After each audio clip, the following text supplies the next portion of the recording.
সকলোৱে গমেই পাইছে আজি অসমত আমাৰ প্ৰত্যেকজন নেতা কৰ্মী সকলোৱে আমাৰ গৌৰৱ গগৈ ডাঙৰীয়াৰ যি নিৰ্দেশ সেই নিৰ্দেশ মৰ্মে আমাৰ সকলো মানুহ আজি আমাৰ বুথৰ কৰ্মীসকল যিসকলে তৃণমূল পৰ্যায়ত যুদ্ধ কৰি থাকে।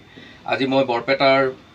ইয়াতে য'ত সদৰ বালিকা বিদ্যালয় য'ত 102 নম্বৰ বুথ 8 নম্বৰ ৱাৰ্ডৰ আমাৰ ফুলকুমাৰী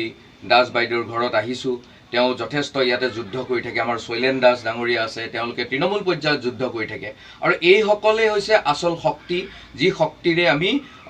এই যি আমাৰ বিৰোধী শক্তি আছে তেওঁলোকক পৰাভূত কৰোঁ। গতিকে এইসকল তৃণমূল পৰ্যায়ৰ গোটেই বুথৰ সভাপতিসকলৰ আজি আমাৰ প্ৰত্যেকজন নেতা কৰ্মী, প্ৰতিজন নেতা আজি অসমৰ প্ৰত্যেকজন বুথ কৰ্মীৰ ঘৰে ঘৰে গৈছে আৰু তেওঁলোকৰ লগত আমি কোনো নেতা নহয়, তেওঁলোকৰ লগত আমি সকলো কৰ্মী একগোট হৈ পেলাই এই যি শোষণেৰে শাসন কৰা এটা শক্তি, প্ৰত্যেকটো দিনে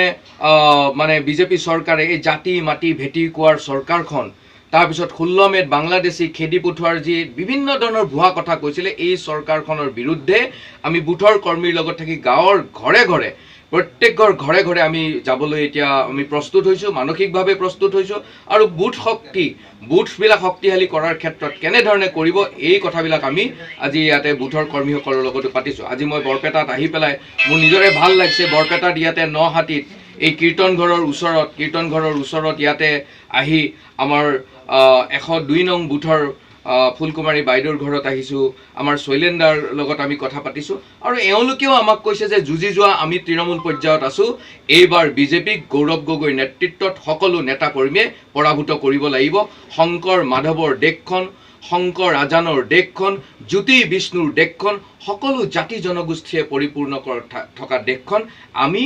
এইসকল যি ধৰণেৰে আগ্ৰাসন কৰিছে এইবিলাকৰ পৰা আমি পৰিত্ৰাণ পাবৰ কাৰণে যুঁজি আছোঁ বুলি পেলাই আমাক বুথৰ কৰ্মীয়ে কৈছে আৰু তাৰ কাৰণে আমি আজি উপস্থিত হৈছোঁ, সকলোৱে বুথৰ কৰ্মীৰ ঘৰে ঘৰে গৈছোঁ।